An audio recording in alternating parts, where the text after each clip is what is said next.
Welcome to the Armchair Fantasy Football Podcast. Here are your hosts, DJ Marcotte and John Soroyce. Enjoy the show. Hey everyone, welcome back to the Armchair Fantasy Football Podcast, the working class podcast. We are the two and only blue collar ballers, John and DJ.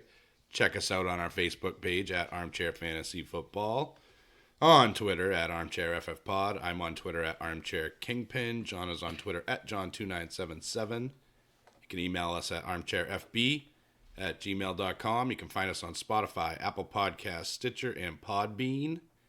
You can also find our videos on YouTube. Just search Armchair Fantasy Football Podcast and you will find us. You got anything before we get to the news, John? No. We want to dive right in. Let's get right into it. We have concluded... We have almost concluded. We have one more game tonight. The first quarter of the season. The first quarter is coming to a close, if you guys can believe that. Flew by quick. Yeah, and week 4 was pretty interesting. A lot of upside down world stuff from a quarterback standpoint. A lot of top name quarterbacks not playing so well, and a lot of quarterbacks that you don't expect to play all that well played well, and Kirk Cousins still sucked. But other than that, it was a little weird from a quarterback landscape. But let's jump right into the news. Okay, Jarvis Landry, after his great game yesterday, suffered a concussion in week 4, and he is questionable for this week. It looks like he'll have to pass the concussion protocol this week. Good to see Jarvis Landry alive and well, kind of, until he wasn't. But unfortunate situation. Hopefully he can get it together for next week. If not, then he needs to heal up and get that concussion issue straightened out. Those are obviously a bad deal. AJ Green is expected to miss at least 2 more weeks before his return. Possibly, they're looking at a 2-week timeline at least.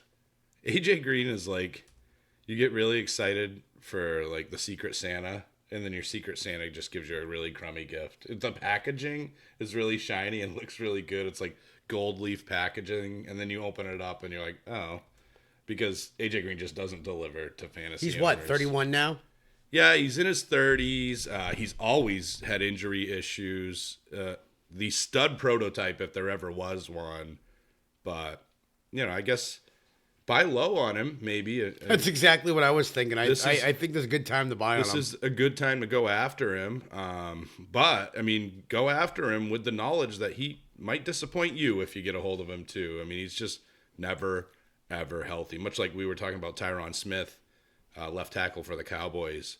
Never healthy. Gets paid a ton of money, never healthy. So, we'll see if AJ's good to go when he finally does come back. Dr. Jones will get some boost to his receiving corps this week because Golden Tate is back from suspension. Yeah, that's going to be great. Hold on to your potatoes, Dr. Jones. Hold on to your potatoes, Dr. Jones. It's a good addition for Jones, who didn't look this week like he did week 1. We'll discuss that. But just another option and a talented... veteran presence in the form of Golden Tate that can only help that offense, especially given the absence of Saquon Barkley. Yes, I know Wayne Gallman went off, but I don't think we can expect that every week. They won't be playing the Redskins every week. And from a fantasy standpoint, I would definitely... if Golden Tate's somehow on your waiver wire, that he should be probably your top priority this week, I would say.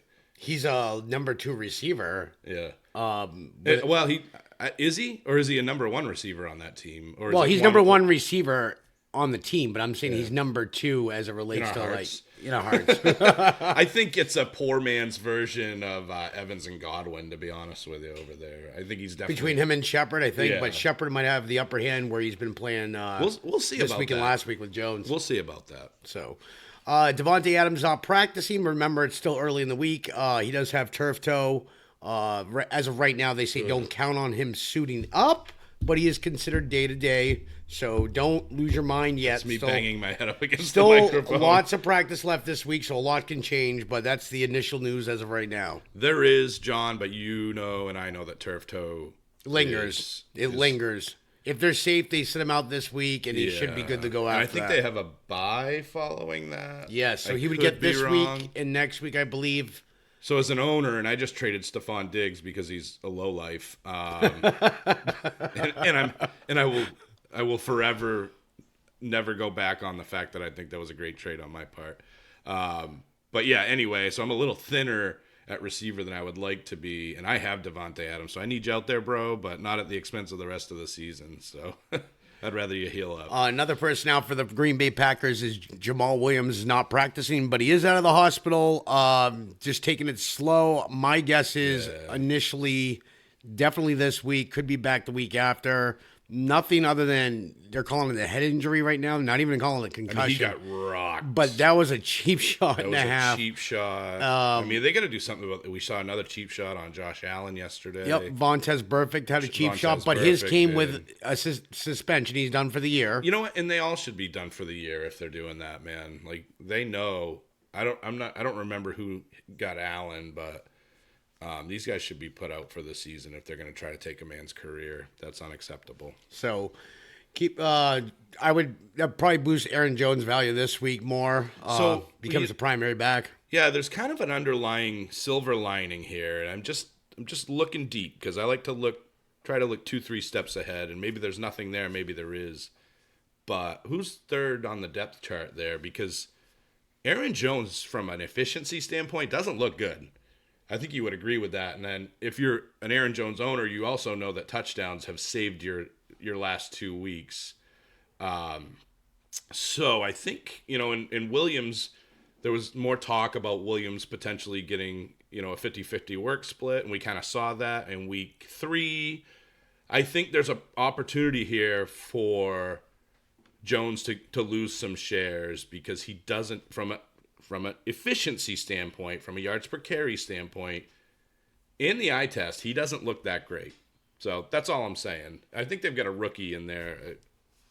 I can't think of who it is, but whoever it was, they did not. Yeah, I'll look it up, but play him. I don't know if you agree with that or not, John. He doesn't look comfortable, but I know last year he got better as the season went on. He was kind of a late bloomer.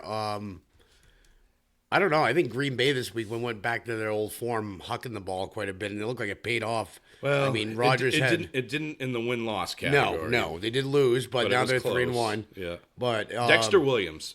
I thought that's who it was, but I didn't want to say it on the fact that I might be wrong. Keep an eye on Dexter Williams. Just a hunch on my part. It's just an intuition. But Aaron Jones could look a lot better than he does right now. Yes, he did play Philly though. They are good against the run. But the week before, his yards per carry weren't awful great as well. either. So T.J. Hawkinson got hurt yesterday, but he has avoided the injury reserve. So shoulder injury as of right now. No timeline given on how long he will be out. But what'd you call him? I call him Hawkaloogie, I think. Hulkinson. Yeah, he had a touchdown. It depends yesterday. on the week. Yeah. So he's so hard to project when he's going to score. But just this past week, John. I know you got more news, and I know we're starting with Green Bay, Philly, but just to touch on this past week, Aaron Jones 1.6 yards per carry. What? Yeah, not good. Nope. Here's good news for me. Saquon Barkley is considered week to week, and he has already shed his walking boot. But I'd still temper your expectations. Nope, that's great. And since you got Wayne Gallman as a handcuff, that's wait. Oh yeah. Wait a minute. You didn't. Oh, that's kind of embarrassing. And this is, I'm a little upset that you don't take my advice, John, on number 1, handcuffing your studs, and number 2, I told you to go get him, and you didn't. Did you even go after him on the waiver wire? Someone bid, I want to say it was $92 on him. I don't know if it was that much. It was high. And that should have been you, because that could save or make or break your season, but we'll see. Well, I was hoping it was going to pay off this week, but Haskins you put awful. Rex Burkhead in your starting lineup. He's averaged 10 fantasy points a week until this week. Until he doesn't, because he's a New England running back. So, which, by the way, didn't you say you've never started a New England running back? I had to this week. So is that history in the making right there? I had Breida and Mostert on bye. Did you make history? What?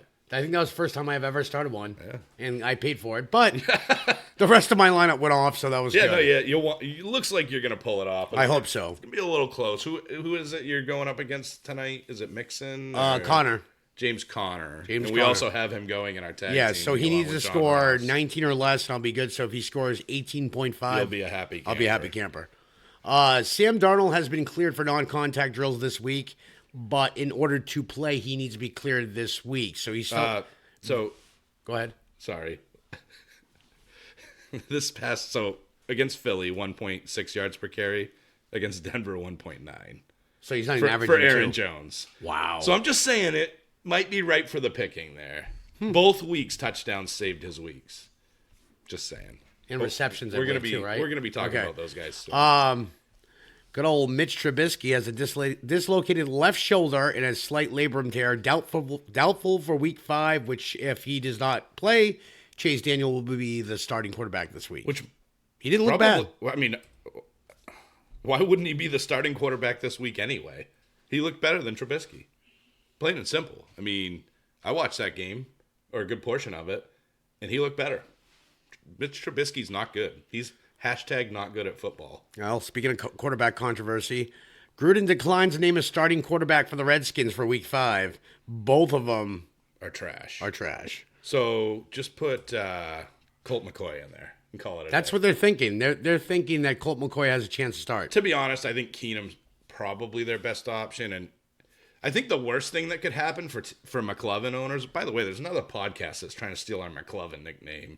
Actually, he's got other nicknames right now. He's got McLovin. He does, but there's another podcast that just started saying McLovin this past week. So F1. imitation is the greatest form of flattery. I'll just go out and say that. F1 is another nickname. Yeah, he's I've earned. heard that. That's dumb. Scary Terry, but that's Terry Rozier. Yeah. So they already said that one's out. So I've been hearing. So anyway, Keenum has chemistry with McLovin. Haskins played with McLovin in college. Colt McCoy could be the McLovin kryptonite. So as an owner of that guy, Oh, great. Awesome. let's hope it's not Colt McCoy. Or you could love him and throw twice as much. Maybe. Okay, we'll see. Christian Kirk suffered an ankle injury in Week 4. So don't know the extent of the injury yet or if he's going to play. So keep an eye on that. Like I said, And Christian Kirk, well, I mean, everybody's getting a lot of targets on that team because they're throwing an awful lot. But Christian Kirk's getting targeted a lot. He's looked good this season. He's a guy that I've looked at and said, man, I'd like to have him on my squad just for depth. I mean, not as a weekly starter, but every time I see his last name, this is old school reference here. I always think of Star Trek. Damn it, Kirk. oh yeah, Get out there. Captain Kirk. Josh Captain Allen. James T. Kirk. But just real quick on Christian Kirk. He might be a buy low guy right now, especially His targets are being there. bagged up. That offense still continues to run at a fast pace. He's targeted 12, 8, 12, and yesterday 5 times. And that's before he got hurt, too. Exactly. Yeah. So the targets are there. The production isn't always 12 for 59 the week before isn't really what you want to see, but 17 points. it is. But when you catch 12 balls, Yeah, excuse you me, should it's have. 10 for 59. When you catch 10 balls, you're probably expecting more than 5.9. No, he's a yards wide per receiver 3. I think reception. some people draft him as a wide receiver So too. I'm just saying he's a good depth ad, and maybe this is a good opportunity to buy low. Josh Allen remains in the concussion protocol. They have a match in Week 5 against the Titans this week, or new week after tonight, Yeah. and they have a bye week in Week 6. So they may sit him this week for the extra rest. Yeah, this was, obviously don't like seeing guys targeting guys' heads. I don't know what the suspension situation is going to be coming out of that, but a cheap shot on Allen, and probably, I mean, I don't know if you'd agree with this or not, John, but probably won New England the game taking Allen out of the game. So sad to see situations like that. Hopefully there's a penalty to be had there, but I've got Josh Allen. I can tell you the way the precedent's been so far with the late hits on quarterbacks and all the other hits so far. There's been fines. He'll definitely be fined. Could face a suspension though from the league. They usually get. It's usually the week after they go over all the reviews of the tapes and that. Yeah, that's not how you want to win games, is via cheap shots like that and intentionally trying to take a guy out of the game, but it worked. As far as Allen goes, Tennessee's probably a tough matchup, so I don't know if you're starting him anyway, so it might be a good idea for him to just I'm streaming him. I have him and Daniel Jones, so I'm just streaming those two guys. But it sounds like I got a tough matchup either way this week, so I'll probably roll with Jones. Rashad Penny is expected to suit up this Thursday night's game, but he was also expected to suit up Sunday, so just keep an eye on this. But he's set out the last 2 games. Just something to monitor there for this Thursday. Probably by Wednesday, we should have more clarification on this. Keep a very close eye on this. Keep a very close eye on his usage. Chris Carson has not looked good this season. Had a better game this week, but that is another running back job that's right for the pick. I would sit Penny this week based on the fact is you don't know if he's going to be limited. Oh, I'm not starting him. Yeah, no. I'm just saying. I'm saying monitor his usage in the game because his value could go up. Yeah. One last bit of news though. Adam Thielen mentioned in a news conference that they need to throw the ball more in order to win. This is your receiver stating this. And I know there's other people on the team, but he stated they need to throw the ball more to win. So yeah, and you would think Diggs would be saying this, but Diggs is he's just happy to be there. I don't think he genuinely cares about wins or losses. Thielen is definitely more vocal, and I completely agree with him. But with that being said, this might stoke a flame for this week against the Giants D. I think they have on the slate, John, but. Long term, I just, you can only start one of these two receivers and expect to have a big game out of them. We saw it again this week. Diggs had a good game, but a lot of it was garbage time, so he wasn't really part of the game plan. He got most of his points in the fourth quarter when they just really had very little chance to win. So his points weren't based on the game plan. And then, of course, Thielen disappeared this week as well. Usually it's Diggs that disappears. So the concern is, can Cousins support both of these guys every week? I don't think he can anymore. And I think this guy's regressing. And I don't know, dude.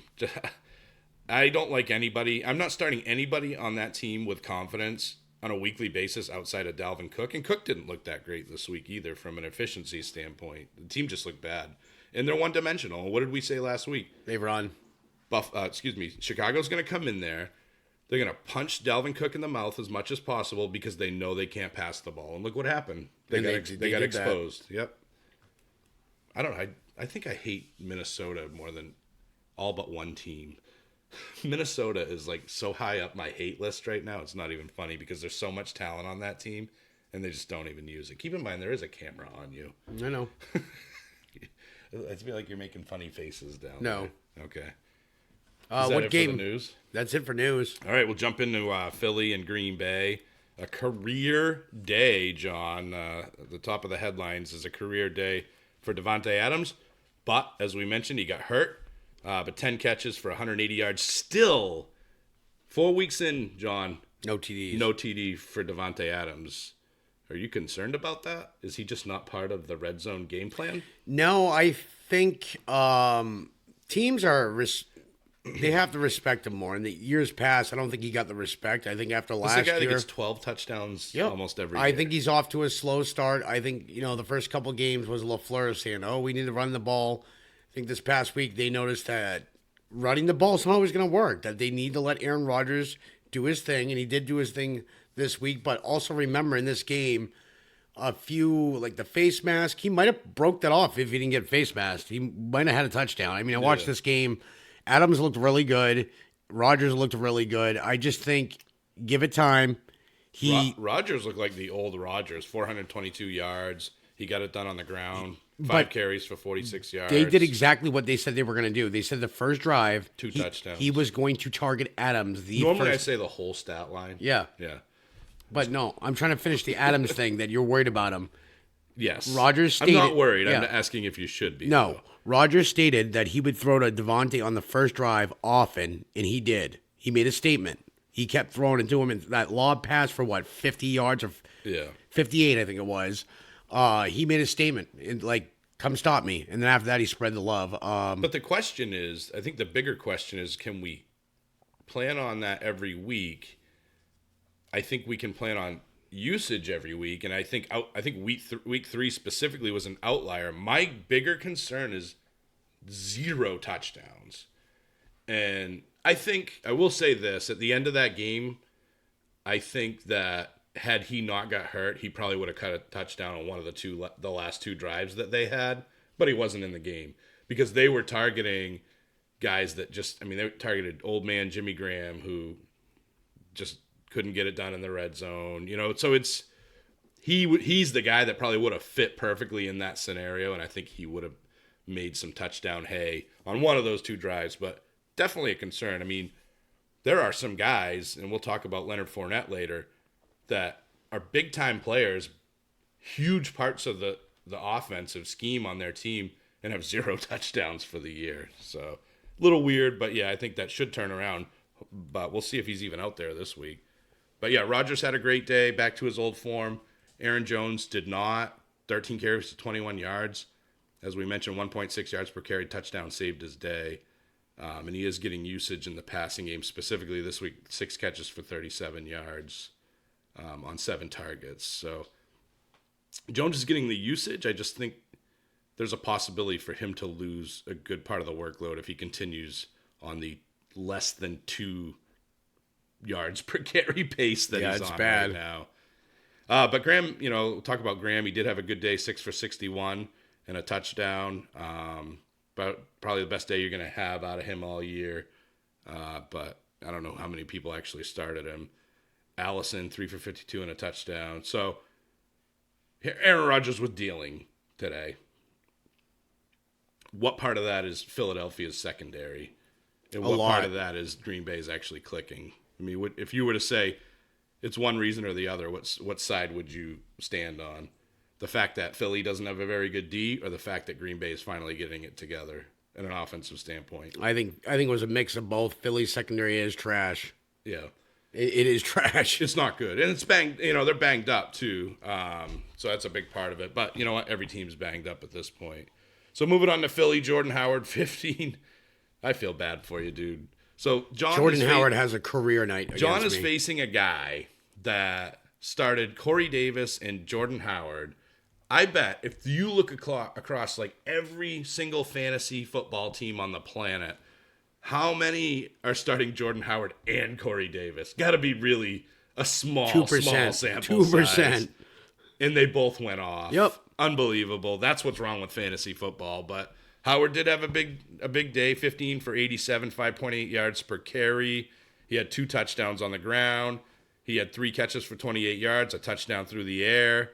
Great day for Jordan Howard. Completely went off. Miles Sanders had a good day, 11 for 72, for 6.5 yards per carry. I don't know why. I know Sanders has had some hands issues. I'm not so sure why Jordan Howard got more carries than Sanders, but they both played well. So I think, John, you're probably going to see that every week, more of a split workload. What do you think? Yeah, Peterson's known for timeshares.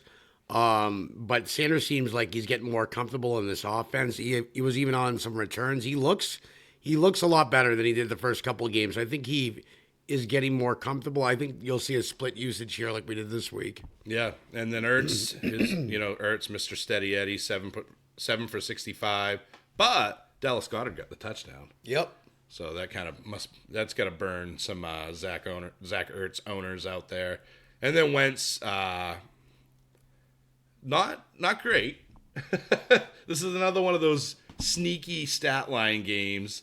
He only threw for 160 yards, John, but he had 3 touchdowns. That's what matters. And that's what matters. Yeah. That's and touchdowns are kind of luck driven, not so much in the quarterback position, but if you're lucky enough to get the touchdowns. I mean, what was it, week 2 or 3?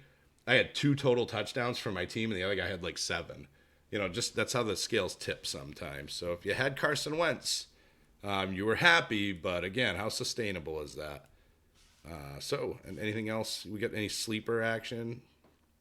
MVS, if Devontae Adams is out, John, I would say either him or Allison. 3 for 47, and of course Allison had the better day numbers-wise for fantasy numbers, but pretty similar stat line. Allison was 3 for 52. MVS was 3 for 47. Allison just happened to get the touchdown. This one. I think if Adams is out, you have to start both. I would agree. Yeah, definitely. I think both ships will rise with the tide, but I mean neither of them. I don't think you're getting Adams numbers out of. No, you'll see decent usage though. It definitely like a wide receiver 2 this week. So if one of those guys happen to be on the waiver wire, which they probably aren't, but if they happen to be, definitely look at targeting those guys. Anybody on Philly, John, that you're looking at? Alshon Jeffrey also had 3 for 38 and a touchdown. Not a great game for him, but he got the touchdown. A lot of touchdowns in this game. Maybe I should pick up Jordan Howard. Are you picking up Dallas Goedert if you're an Ertz owner, if it's a deeper league? I mean, the guy does get usage. I think he can be a decent bye week fill-in if you're hurting at tight end. I really do. Yeah, I think you could do worse. Like, I guess my question would be, are you starting him or are you starting Ricky Seals-Jones? You know what I mean? So I'd rather start Goddard. I really would. I agree with that. All right, moving on to the Titans and the Falcons.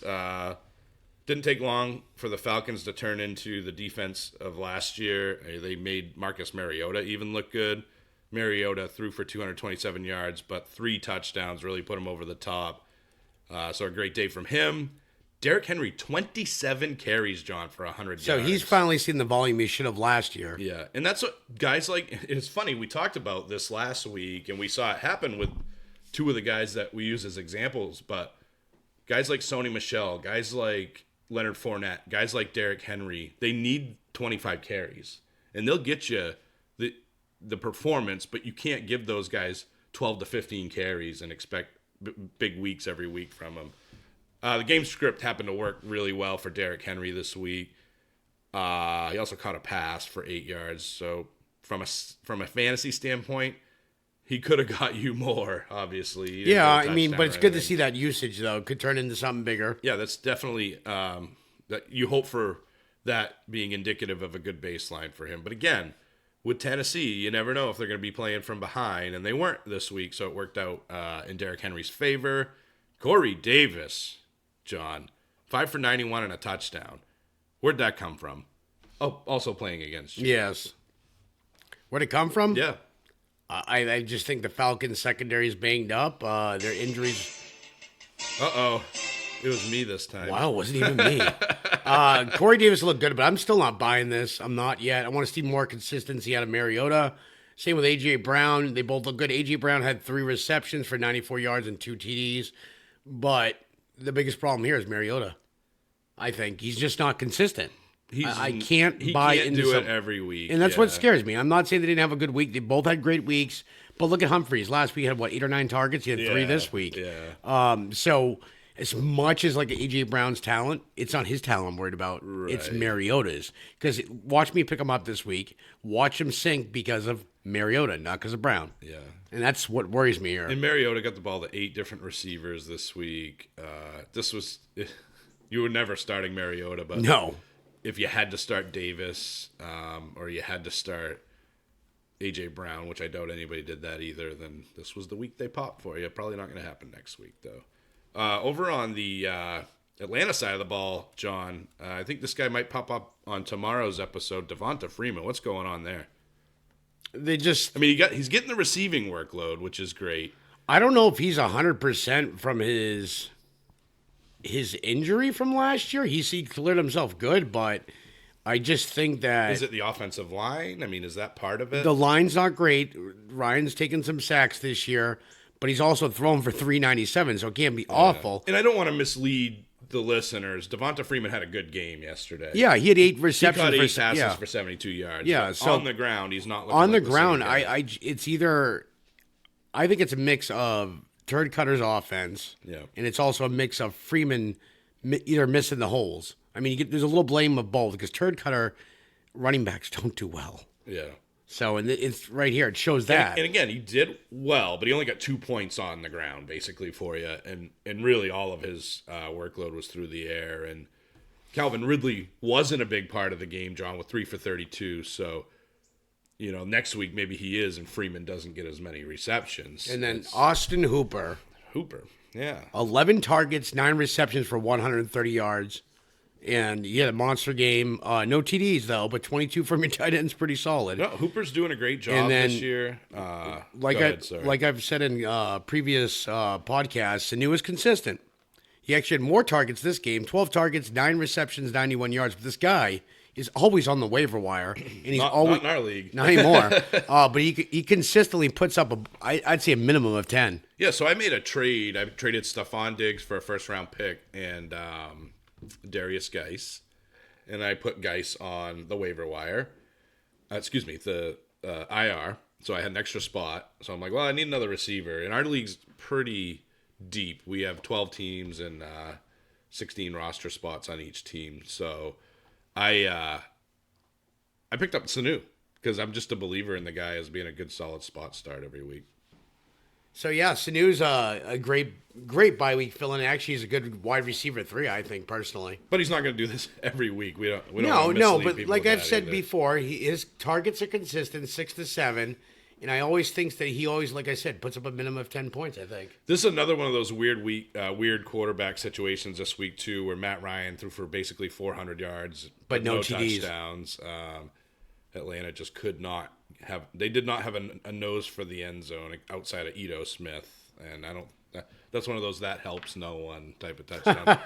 Are you worried about Calvin Ridley? A couple weeks now with disappointing outputs, John.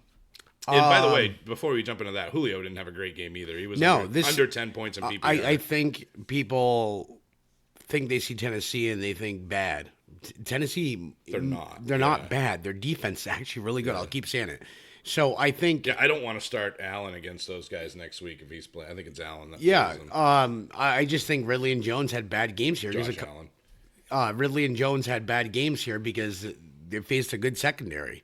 And Jones is going to have... And we've seen enough Julio Jones over the years, John, to know he's going to have those games where they game plan him out. Yep. The opposing defense, and Atlanta's like, okay, we'll use our other guys. They don't, and that's what they did here. Yeah, they didn't force it like they've tried to do in the past, and it paid off here. Well, stat line wise, not score wise, but yeah, I'm not worried about Ridley. I think he'll bounce back just like Jones will bounce back. Yeah. Any waiver wire options here for you? No. If anybody, I'd be considering to be Ito Smith if you're a Devontae Freeman owner. Yeah, I think a handcuff would be in order there. You guys probably think I want to handcuff everybody. And you're probably not wrong in a lot of cases, but you just never know when you're going to lose your running back, and it's always good to have a backup plan in place. So, John, what's the next game? I'm having some technical difficulties. Panthers-Texans, we'll get into that game. So, Panthers won this game 16-10 over the Texans. We'll go into the Panthers side first. Kyle Allen had a meh game. Nah. 24. It looked like more than Matt. It looked straight up bad. No, he didn't throw any interceptions, and he faced, a solid D, this Houston Texans. He was 24 of 34, 70% completion percentage for 232. But the focal point of this offense with Cam Newton out is Christian McCaffrey, and it clearly showed. He had 27 carries for 93 yards and a TD, but also targeted 10 times for 10 receptions for 86 yards. So McCaffrey... Volume. The guy... Yeah, we faced him, but we saw their Christian McCaffrey, and we raised them a Chris Godwin. So it worked out for us. But, yeah, if you're going against McCaffrey this week, that was painful. Yeah, so then you start looking at other... the other targets here for Kyle Allen. He threw to Darius Wright, had the second most targeted with 6 targets. Sorry, Curtis Samuel... for 7, but he was limited for 3 receptions for 32 yards. Yep. And then Darius Wright, 5 receptions for 59 yards. And DJ Moore, only 5 targets, 3 receptions for 44 yards. So Greg Olsen had 4 targets, but only 2 catches for 5 yards. So I think you remember that's a good linebacking core there. So I can see why they kind of limited Olsen here. Yeah, they get a good front 7. Samuels, like I said before, he has a good relationship with Allen. And it showed here. He had 7 targets. The numbers weren't good, but this is a solid D that we're playing against. And then... I think they will have a... But outside of Christian McCaffrey, not much to say. Not much to say here. Houston side, very disappointing day with Deshaun Watson. 21 of 33, 160 yards, 0 TDs, 0 interceptions. But running-wise, 3 carries for 12 yards and 1 TD. Still probably didn't dominate your league this week with Watson. Kind of a disappointing game, but you can't sit there and bash the Carolina Panthers defense. They're not like top of the line, but they're not bottom of the pack either. So they have games like this where they will, they shut Deshaun Watson out basically, and they shut Hopkins out. Hopkins had 8 targets, 5 receptions for 41 yards, no TDs. And then Fuller had 6 targets, 3 receptions, 23 yards. That's most of your offense right there. Those are your top 2 receivers. After that, you start looking at stats and stuff. The only big stat that stands out is finally Duke Johnson is getting involved more. He had 6 carries for 56 yards, no TDs, but be careful of the stat line because one of those runs was for 40 yards. Yeah. So you got to look at that kind of stuff. 6 carries is not a lot in today's NFL, but any day's NFL. Yep, he had 3 receptions, 3 targets, out of the backfield for 2 catches for 22 yards. And then Carlos Hyde is still being involved, but he had 5 targets, though. Yeah. So his yardage was bad, but 4 receptions for 6 yards and 12 carries for 58 yards. I don't trust either running back here still. Well, and I think this was a game where, the big names were getting shut down, and I think Houston was just using every weapon they could to try to catch up. Yeah, we do forget they have Luke Kuechly. The guy's everywhere. Kuechly's amazing. But in turn, back to Houston, I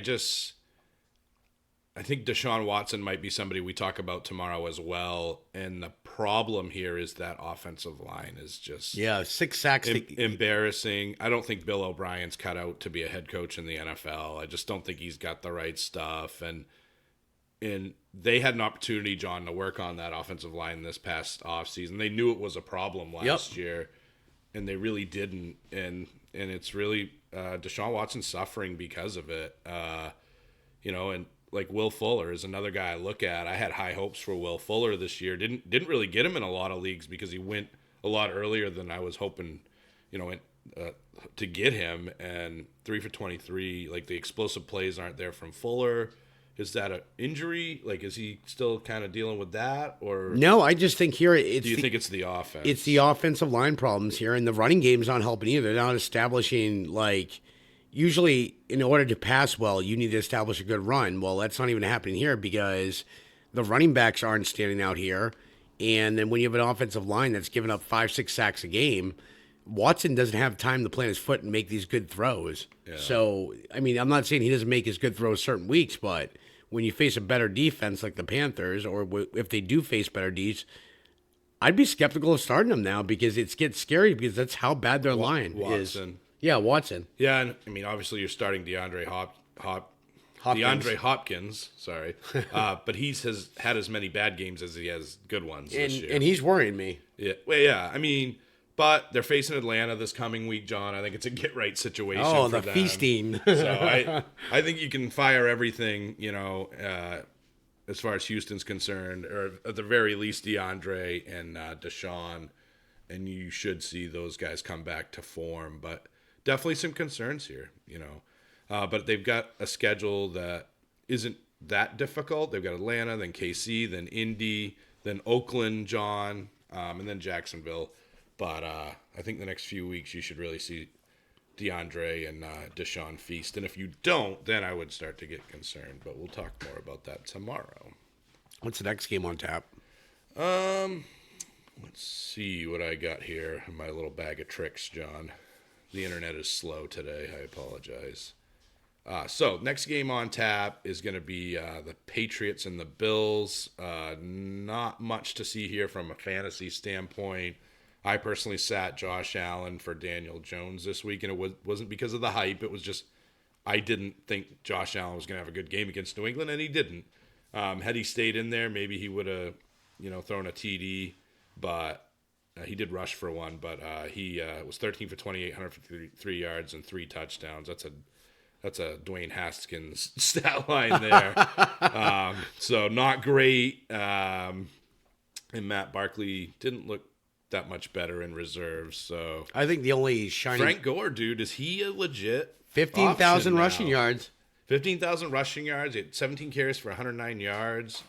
I mean, Frank Gore is as good of a fill-in as you can get out there, John. I think we were kind of poo-pooing him last week, but the guy's steady. He's going to get you a steady 10 points. Yeah, he's Frank the Tank. He's going to get you 10 points every week, at least until Singletary comes back. So, I mean, you could have a worse bye-week flex or running back fill-in than Frank Gore. Cole Beasley showed up for work, 7 for 75. John Brown had a good game, 5 for 69. This was encouraging, John, because when I look at John Brown, this was a game that I thought Gilmore was going to take him out of the equation. And while he didn't have a huge game, he did give you 11 points in PPR. Better than I thought he would be. Yeah, so I think I'm starting to wonder if that's right around the baseline for him, and his upside's a lot higher than that. So John Brown is sneakily becoming a really good receiver to have this season. The tight ends kind of came back to earth. Dawson Knox 3 for 58. Not bad for a bye week. Not terrible. Pick him up from waiver wire. He got as much for you. He got more for you than I got out of O.J. Howard filling in for George Kittle.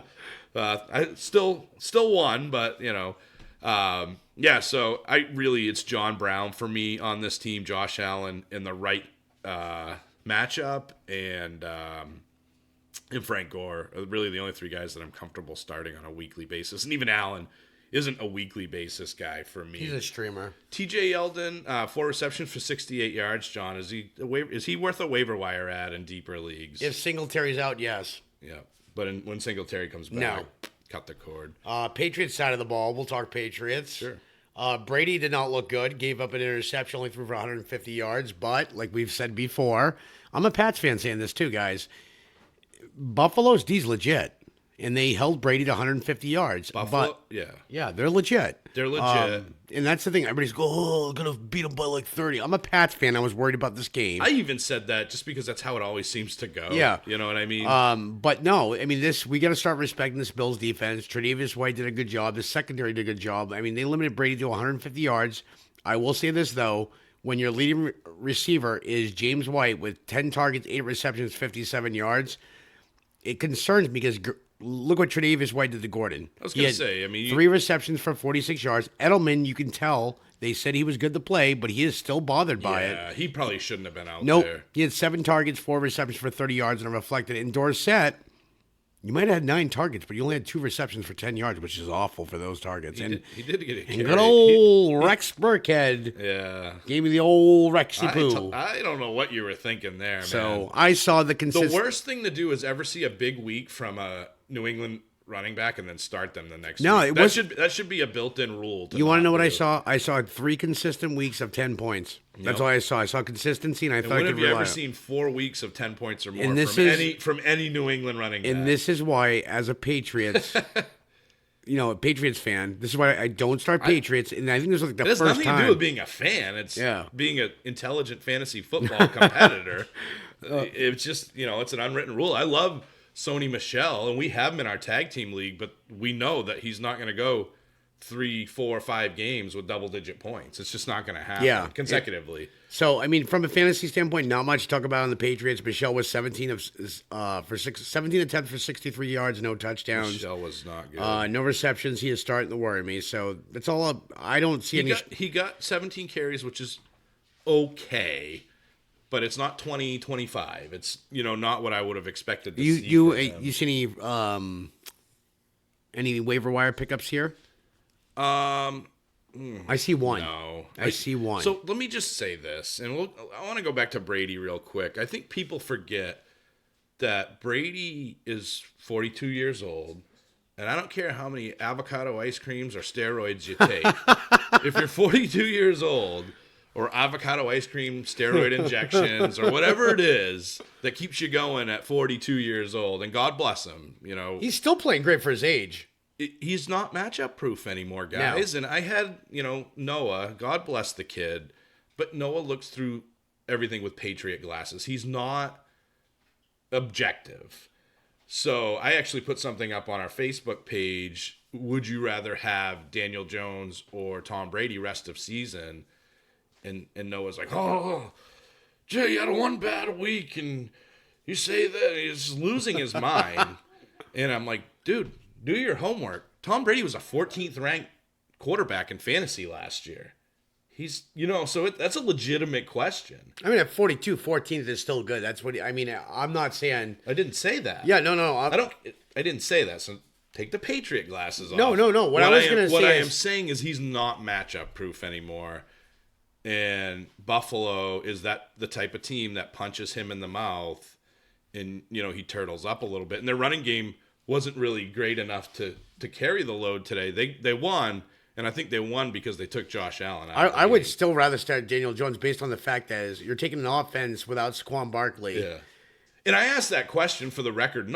I don't know the answer. No. Yeah. I really don't. To me, I think I would lean Brady because of the offensive system there, but then I think about the upside of Daniel Jones, and I asked the question because it's a legitimate question. Here's my answer to that. I would start Daniel Jones based on the fact that this offense is rebuilding.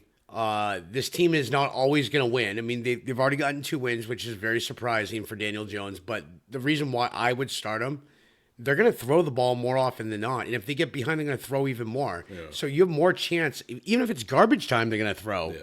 Brady now. Well, that's the thing. Brady will get game planned out by New England more than the defense. Yes. The other opposing defense. Yes, I'm not saying Brady's never going to throw, but if I had to pick between the two, I still want Daniel Jones because he's going to throw the ball more often than not.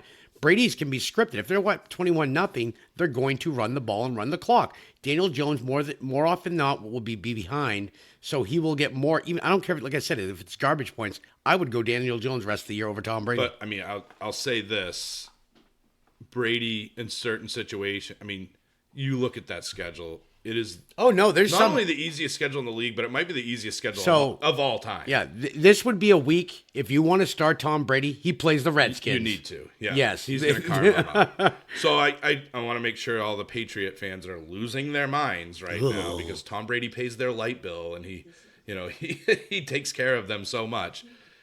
It's not a knock on Brady. What it is that they will game plan if they are in a game like this with a team like Buffalo that they know is low scoring. They're just going to run the ball, and Brady probably could have had a better game, but they ran the rock with 5 different guys.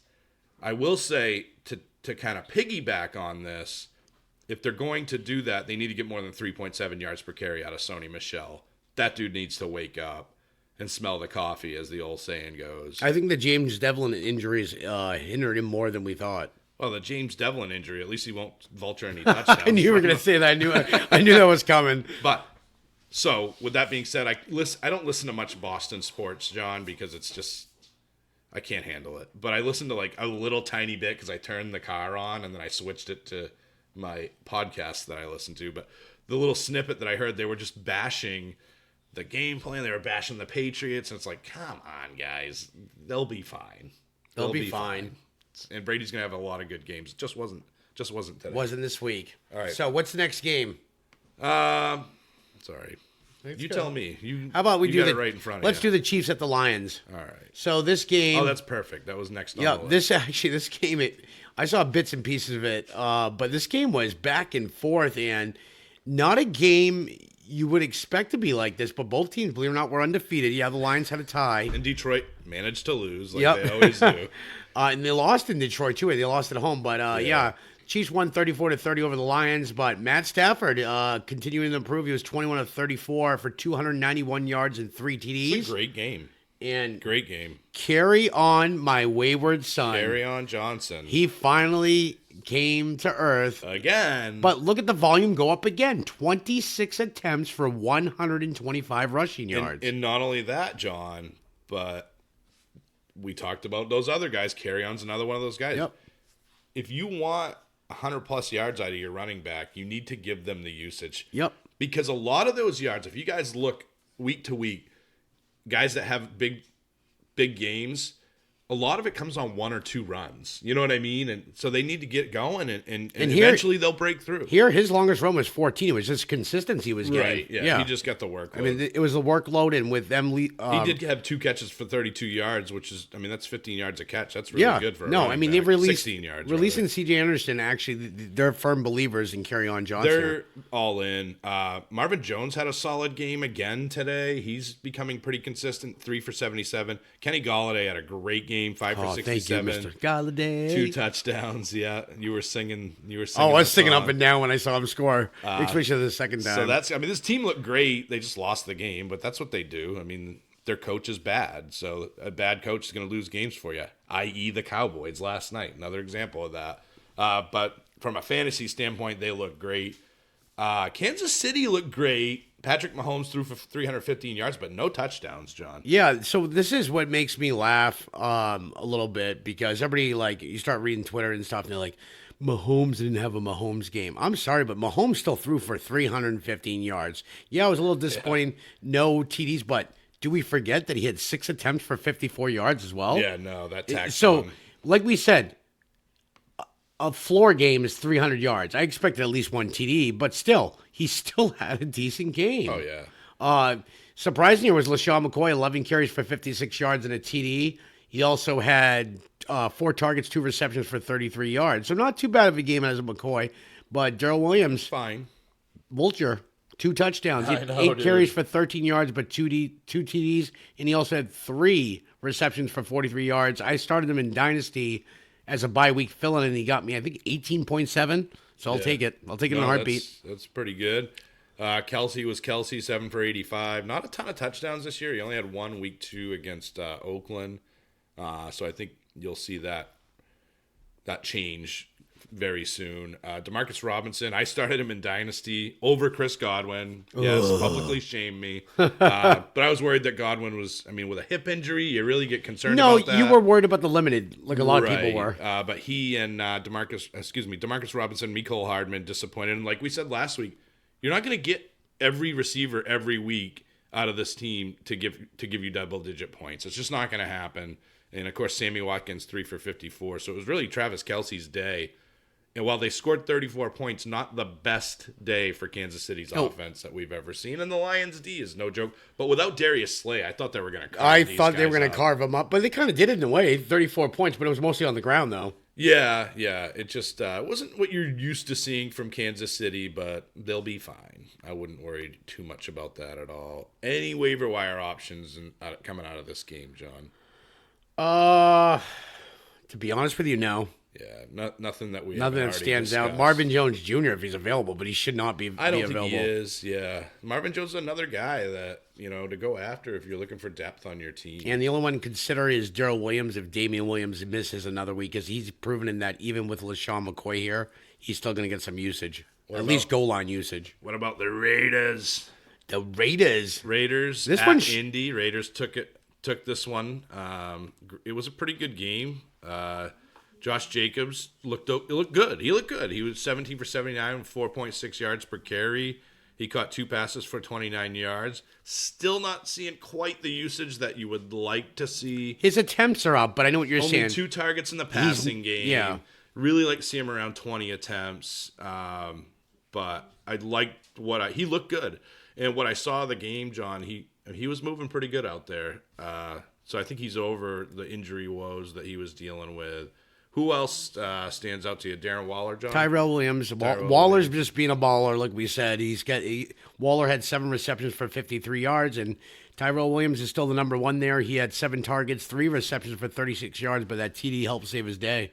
Yeah, so Tyrell Williams, let me ask you something. If you have Tyrell Williams, what are you doing with him? Are you selling him, or are you holding on to him? I'm holding on to him. Okay. What do you think their schedule looks like coming up? It's probably hard. It's not easy. So they have on deck Chicago. Okay, I wouldn't start him this week. in London, so that could be weird. Then Green Bay, Houston, Detroit, Chargers. So it's not the easiest schedule on the planet. Being a Josh Jacobs owner, I'm not loving it. But there is good news about that, though, too. These are teams that are potentially good defenses. They could be playing behind more, which means could be decent games out of these guys, too. Not Jacobs so much, more the receivers. Yeah, well, if you look at Jacobs, like Green Bay is not really great against the run. Detroit's not really great against the run. So there's some opportunity for him there. But then against Chicago, they're like the 3rd best against the run. Yeah, like Chicago wouldn't be playing him this week. And, some of us might not have a choice, John.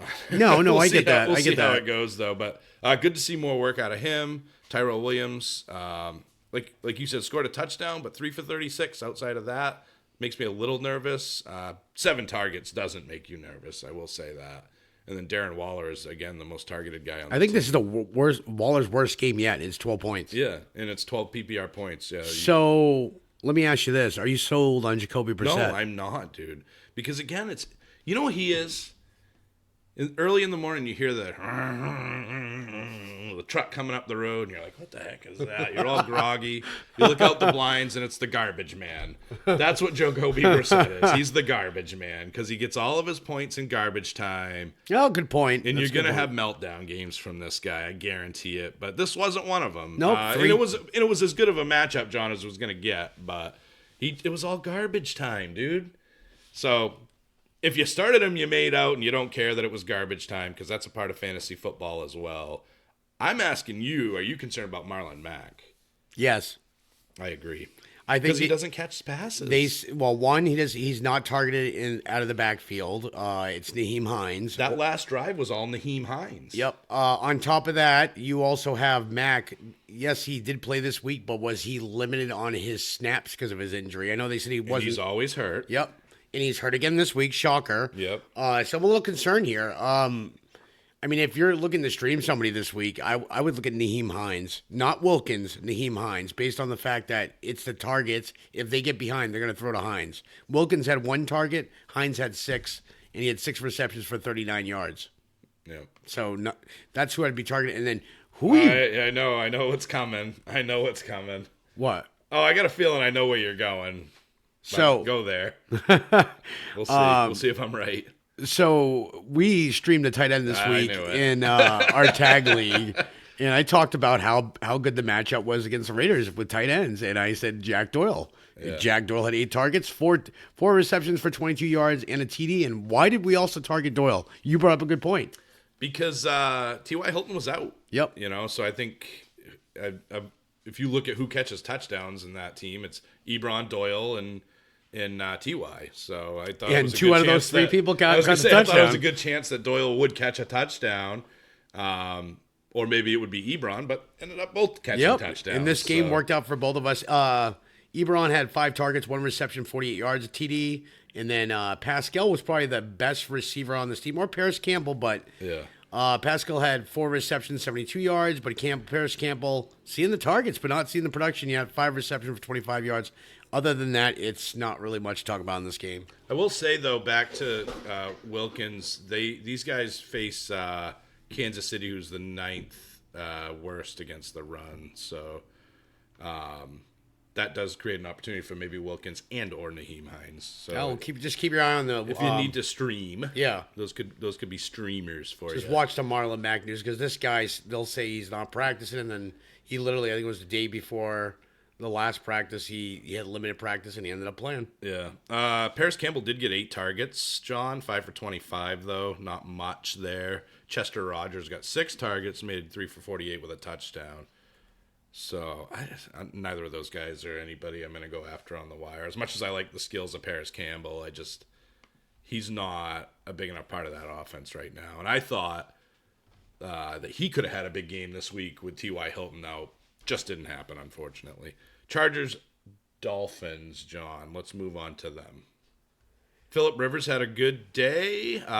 Very good day. 310 yards, 2 touchdowns. We would hope so, given that he played against the worst team in the history of all of sports, the Miami Dolphins. Yeah, but this is 2 weeks in a row. I've seen the Dolphins, play decent till the half and then just crumble after the half. Because they're not that good, No, I get that, but 2 weeks in a row now, I see on my phone, I'm like. But as each game goes by, John, I think they'll play okay till the half, and then the next game it'll be halfway through the second quarter, and then after that it'll be we'll play good the first quarter, and then by the end of the season they will have completely given up. This team's just going to get worse and worse as time goes by. So let's go quickly here on the Miami side. Not much to see, honestly. Kenyon Drake was okay in terms of efficiency. You don't like the Drake? I love the Drake as a buy low. Maybe. He actually looked decent this week. He had 9 points. He looked fine, yeah. He's a great buy low candidate, but I tread lightly. That's what I'm saying. He's not going to be a league winner. Yeah. Preston Williams, still the target share is there. Yep. 7 targets, 4 receptions, 46 yards. I liked it. Yeah. As long as Rosen starts, Preston Williams could be a decent bye week fill-in. Same with Devontae Parker. I feel like I don't want to say the defense keyed in more on Preston Williams, but this week was a Devontae Parker week. But I really think, like you said, the targets are there for Preston Williams, regardless of who's there at quarterback. It's 4 straight weeks now. And this is the first week he hasn't gotten double-digit points in PPR, so I like him a lot. I might have to start him this week. So looking at the rest of Miami, we'll move on. We'll go to the Chargers now. Like you said, Phillip Rivers went off here. Devontae Parker had 4 catches for 70 yards and a touchdown. No, I mentioned him. Okay, it wasn't bad. On the Chargers side of the ball, Eckler, 18 carries for 60 yards and a TD. Surprising here. This team might have a decision to make, man. I mean, he also had 5 targets, 5 receptions, 62 yards and a TD. They kept talking about Melvin Gordon won't play, that Melvin Gordon will be limited. Melvin Gordon will see usage. He was there. Melvin Gordon didn't see anything. So, Which is smart. And It's that's smart. the thing. So this was the perfect storm. This was the perfect storm for Austin Eckler. Miami Dolphins, no Justin Jackson, no Melvin Gordon. So, And Jackson's expected to miss another week, which I got rid of him in one of my leagues because at this point with Gordon back, he's not rosterable. So with Mike Williams out, Dontrell Inman had 7 targets, 5 receptions, 76 yards. We did pick him up as insurance on the waiver wire, but did not he start had a him. better day than Keenan Allen. The Keenan Allen thing shocked me. I thought he could have got upwards of 30 points in this game. But I guess Howard covered him pretty well. He had 6 targets, 5 receptions for 48 yards, and then after that, there's really nobody that sticks out. So we'll move on. With Williams back, Henry's back soon. I mean, and Gordon back, this could be. If Williams misses this week, I think you can stream Inman again. You can, but I'm just like tread lightly. In a few weeks, when Henry's back, Williams is back, Keenan Allen's there, this offense could be unstoppable, dude. They've got so much talent; it's not even funny. Is it time for Dr. Jones?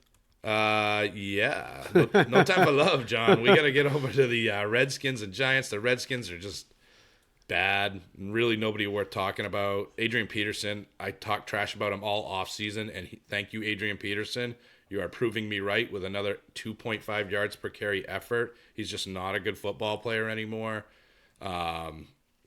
Chris Thompson is a good football player, and that's a sneaky guy to add if he's on the waiver wire.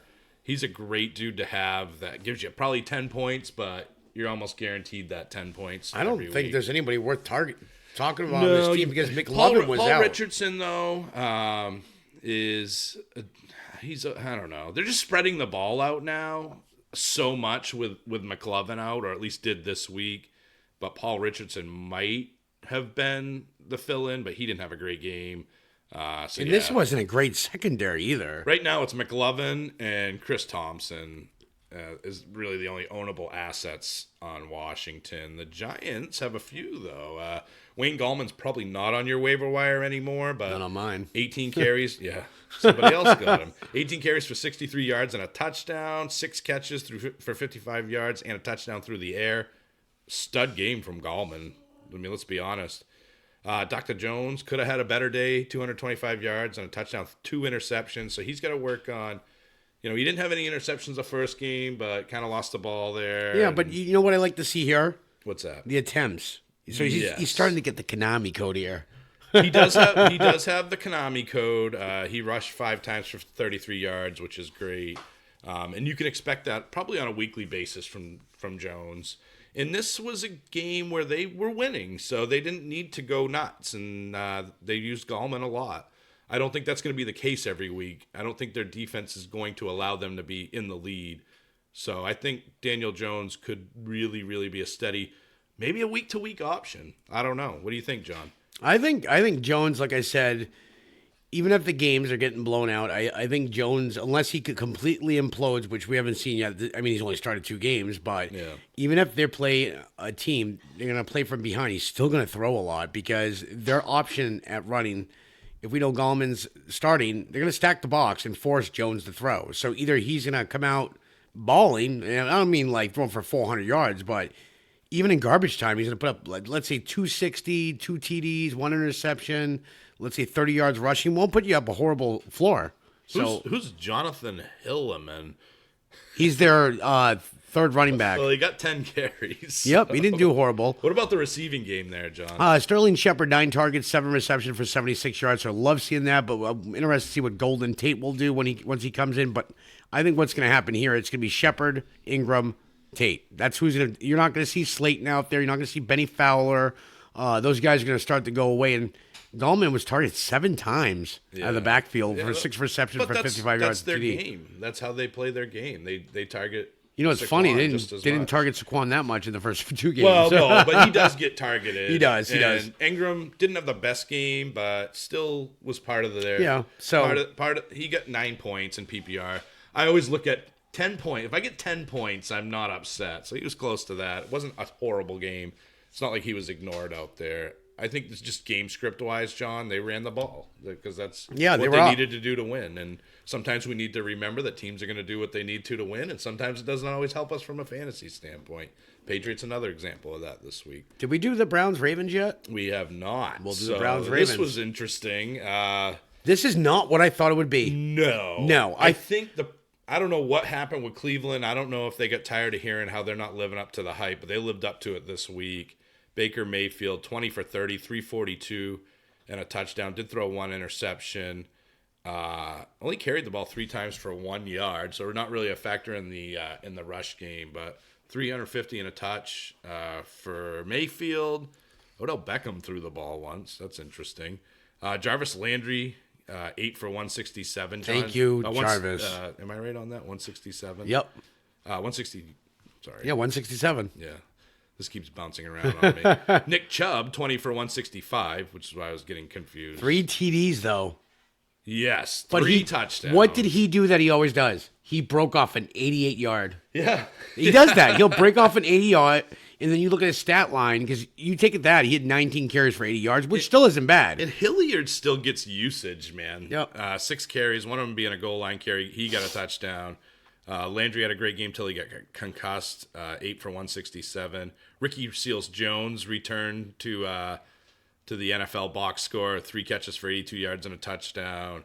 Great game for these guys, but not the usual suspects. Odell had a really bad game, 2 for 20, John. Yep, 7 targets, too.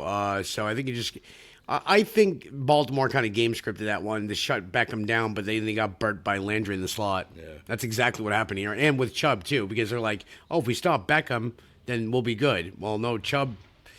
Ravens are not good against the run like they used to be. They're better in the secondary, and it clearly showed here that they're not good against the run. Yeah, Marquise Brown was that a 1 or 2 week wonder with him? He 4 for 22. I thought he was primed for a big game, but it didn't really happen.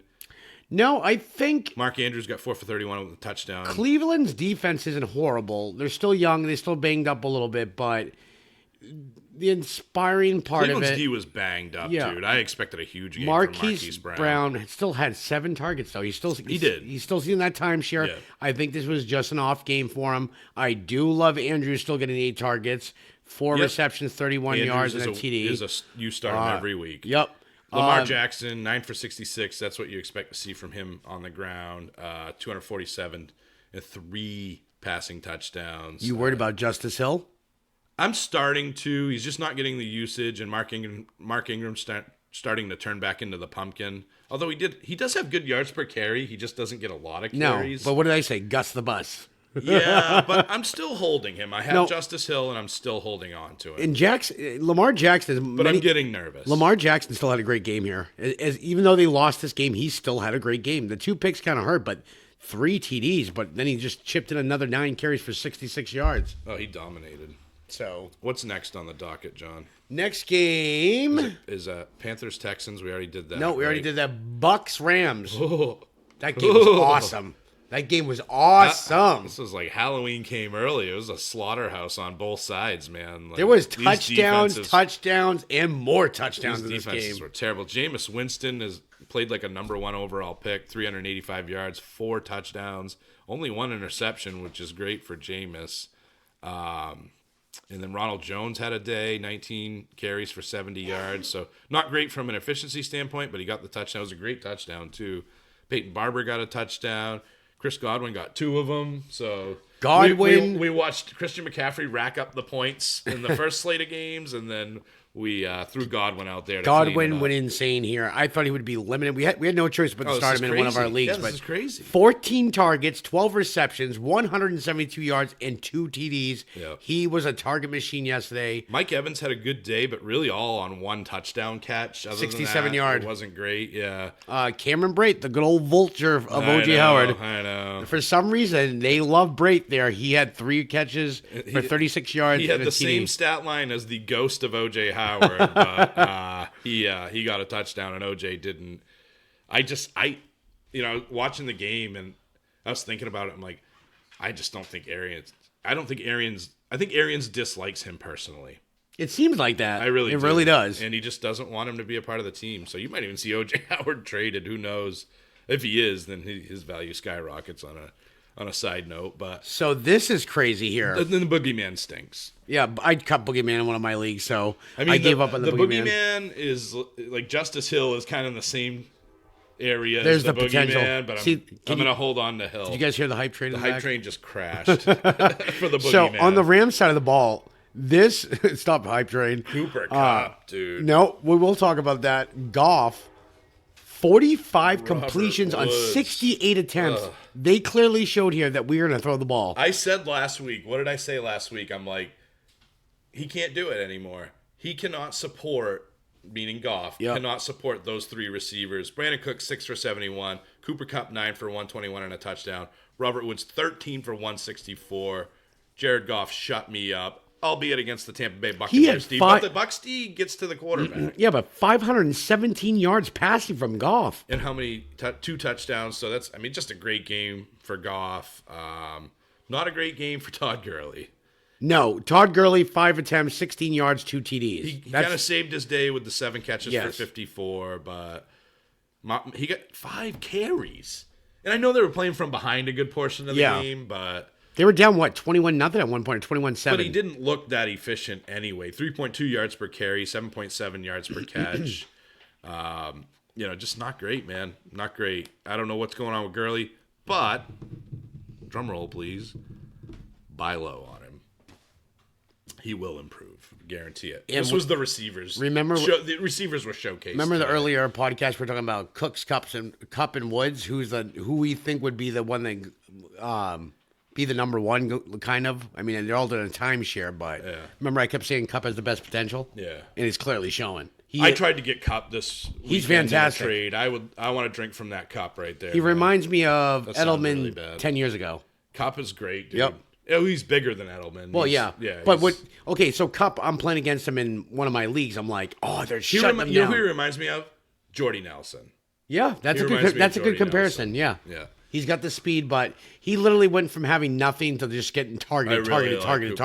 Yeah. So I love Kupp. I'm glad he didn't go off anymore because I was like, enough of the beating. I'm going. Oh, you were going against him. That's right. Yeah. So as much as I like him, I had to stop cheering for him. So who saved your day for you? You actually did pretty well right across the board. Burkhead was my worst. He was guy. like your only guy. 1.7 points. All the rest were double digits for me. Galladay went off. Andrews had a touchdown. Everybody was pretty consistent in my lineup. So huge bonanza game there. The Bucs and Rams. That was a fun one. Seahawks and Cardinals. Right. Yep. David Johnson, 11 carries for 40 yards. But he did have a great day receiving-wise, eight catches for 99 yards. Yeah, what saved his game here, you didn't see a lot of attempts by David Johnson because they were down 20-0. So it turned into, hey. Yeah. But he caught the ball, man. He was like a receiver out there. He had the most passes. That's what I love. The most receptions. Yeah, that's what I love here. He had 11 targets, 8 receptions for 99 yards. Kirk getting hurt, he only had 4 receptions for 37 yards. Fitzgerald, even at his age, still consistent. 5 targets, 5 receptions, 47 yards. Yep. Rest of the offense, not much to talk about. See there, yeah. Nothing great. Kyler Murray, 4 attempts for 27 yards and a TD. Yep. But on the passing side, 22 of 32 for 241 and 1 interception. So not awful. Not bad for a rookie. He's not. He's doing fine. Yeah. He's he's almost like Josh Allen. You'll get 20 to 25 out of him. But what I'm trying to tell you guys, and except for this past week, and DJ has said it before too. The thing why we love the Arizona so much, it's the amount of plays, it's the pace of this team. Yeah. That's why I like them. Yeah, they run so many plays. They literally. Okay, this was their worst game with 32 attempts from Murray. Yeah, and it's still a decent floor from this guy. On the Seahawks side, Russell Wilson, 22 of 28, 240 yards, 1 TD. So just real quick, I went against a guy in our league that got all hot to trot about Seattle's huge game last week. So he started 3 of them, and it definitely cost him his week. He started Russell Wilson, Tyler Lockett, and DK Metcalf. Don't be a prisoner of the moment, guys. So on the Seahawks side, Wilson only on running-wise had 2 attempts for 7 yards, so nothing great there. He didn't need to, though. Chris Carson with Rashad Penny showed that, excuse me, he had 22 carries for 104 yards, 0 TDs, and he's still seeing a few targets out of the backfield. No, he had 4 catches for 41 yards. Yep. That's great. Not horrible. But I think he was playing for his starting job. job. He's trying to keep his job. And he should be because he's not as good as on Rashad the receiving Penny. side. This guy, if he hasn't gotten picked up in your waiver wire, Disley, 8 targets, 7 receptions for 57 yards and a TD. let me just throw this out there. They are Arizona, the absolute worst worst team against against tight tight ends. Yeah. Metcalf came back down to earth, 4 targets, 1 reception, 6 yards. Jerron Brown, 3 targets, 3 receptions for 50 yards, and Lockett, 4 targets, 4 receptions for 51 yards. And Moore, who I thought had an opportunity to be a sleeper this year, is just not showing on the stat line all that much. He's giving us less. Yeah. Speaking of giving us less, Kirk Cousins, he gives us less on a weekly basis because he stinks at his job. He's # not good at football. I'm wondering if this is going to change with what Thielen said. Does it go to Shermer? I think they're going to pass more. I think you're going to see that happen. I want to bask in my glory for a second here. This is exactly what I said was going to eventually happen to this stupid, poorly run team. Chicago looked at it and said, these guys can't pass the ball. They're not even trying to pass the ball. So they're not into a rhythm of passing the ball. We're going to shut down Dalvin Cook, and we're going to win this game. And that's exactly what they did. They stacked the box, and Minnesota has not gotten to a rhythm in the passing game this year. So they lost. They lost the game because they're a one-dimensional offense. Does that change, John? I'm not so sold that it does. Either am I. After seeing the first couple games, I thought it would change too, but it hasn't. And I don't know if it changed. So I don't even know what to go into this game. Cousins was awful. Cook didn't even have a great game. He had 14 of 35 for 1 TD, but he had 8 targets, 6 receptions, 35 yards. The only shining star of this offense was Diggs, 7 receptions for 108 yards, 0 TDs. On the But first of all, Diggs got all of that in the fourth quarter when the game was out of hand, reach. garbage time. Yes, this was not Diggs being game planned to get all of that. So on the I have a but. They play the Giants next week. They play Philadelphia the weekend, which means they may run more. That's what scares me. They might, but those defenses could get beat up in the air as well. So especially, both of them have bad secondaries. So I'm just saying, against quarterbacks, they're sweet matchups. So we could see a resurgence here over the next couple of weeks. I don't know if it's a chance I take, though. I might. I told you before, the only guy I'm starting on this offense with confidence on a week-to-week basis is Dalvin Cook. And even he didn't, he got the touchdown, but from an efficiency standpoint, he did not look that great. So, no, I think that both Diggs and Thielen could both have big weeks the next couple of weeks, but I'm certainly not betting on it. That's for sure. Yeah, on the Chicago side of the ball, Trubisky got hurt, so we're only going into his stats. But just real quick on Cook this week, too. This is what happens when they stack the box. 2.5 yards a carry on the ground and 5.8 through the air. Those are not good numbers. Nope. The touchdown saved his day. Yep. Chicago side of the ball, Chase Daniel ended up coming in to relieve Trubisky with his hurt shoulder. 22 of 30, 195 yards, 1 TD. Not great. More game manager, it seems to me, not someone I'm streaming. Montgomery, seeing the usage, though, keeps going up. 21 attempts for 53 yards, 5 targets, 3 receptions, 14 yards. Yeah, not something. Great buy low candidate, I'd say. Cohen, non-existent other than his touchdown he got. This is a good defense, too, Minnesota. Minnesota's a good D. Really, the only shining star of this team was Allen Robinson. Allen Robinson is a steady guy, man. 7 targets, 7 receptions, 77 yards. He's proving to be reliable. Other than that, there's not much to talk about in this game. On a side note, the Anthony Miller Anthony who? explosion is not going to be happening this year. Next game, I think Jaguars-Broncos. Gunter. My name is Gunter. I won another game. So I am the sexiest quarterback. I did say it to you. Didn't I say Fournette would eventually go off? Remember I said it'd probably be the Broncos because they're running great against the run. 29 carries. That's what you got to do with Leonard Fournette. I could actually say I was right on something. I said start Fournette this week. I started him knowing that Denver is pretty weak against the run. I expected 12 to 15. I did not expect. Oh, he was texting me. He was like a little kid in the candy shop. He was like, man. Lenny. In Leonard Fournette, you watch this game, he refused, and my son was watching it with me, he refused to go down on first contact. So, am I right? Say I'm right. Yes. Okay. Leonard Fournette, 29 attempts for 225 yards. Even if you take that 81-yard run, he still had a great game. Oh, of course, yes. Dude. And then still had over 150. Reichel Armstead got some usage, though, 8 for 42. Yeah. Fournette also had 3 targets, 2 receptions for 20 yards. I would like to see more targets, but it's still pretty solid. But considering how much they ran the ball. Yeah. But and they passed it. Yep. Armstead got a receiving touchdown. Gunther Minshew seems to be doing a pretty decent job. It's not Gunther. There's no H in there. It's Gunter. Gardner Minshew. That's not his name now. Uncle Rico, I 19 like of 33, 213 yards, 2 TDs, one carry for 2 yards. He's good. He's another one of those guys going to give you 20 to 25 every But week. ever since he has started, I think he's opening up the running game more because they're respecting his passing more and more. I mean, this is an easy secondary. let's not act, though. Let's be careful. Let's not act like Leonard Fournette's been killing it all. No. But he finally showed up. But this week. I think now teams are going to pay attention to him more. But also with Minshew too, he also threw to Westbrook 5 for 66. DJ Chark had 4 receptions for 44 yards. He spread the love here. Everybody saw it. He did a decent amount of targets. But real quick on Reichwell Armstead, I just wanted to touch on him.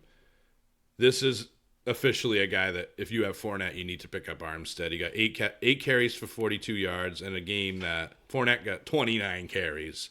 So, and then he also caught a touchdown. So that tells me that they are believers in him and they want to get him going as well. So if Fournette goes down for whatever reason, Armstead should get a really heavy workload. Would you agree with that? Yes. All right, good. What about Denver? Denver Broncos, Joe Flacco is still showing he's got a little bit left in the tank, which I'm surprised. He had a great game. 22 of 38, 303 yards passing, 3 TDs, 1 interception. Phillip Lindsay, 9 carries for 53 yards, and Royce Freeman, 6 carries for 16 yards. It looked great there. It looks like a split timeshare in attempts. And then this week they flopped roles in the receiving role. They did. Lindsey had 1 target, 1 reception, 7 yards. Like we said, he's not a PPR back. We've said this. I mean, he started off that way. But Royce Freeman, 6 targets, 4 receptions, 34 yards. So this is the running back version of Thielen Diggs, basically? Yes. Okay. So we don't know who to trust. It changes. But Noah Fant showed up. Yep. That's good. Yep. He had 4 targets, 2 did have a receptions, touchdown. 31 yards, and it's a TD.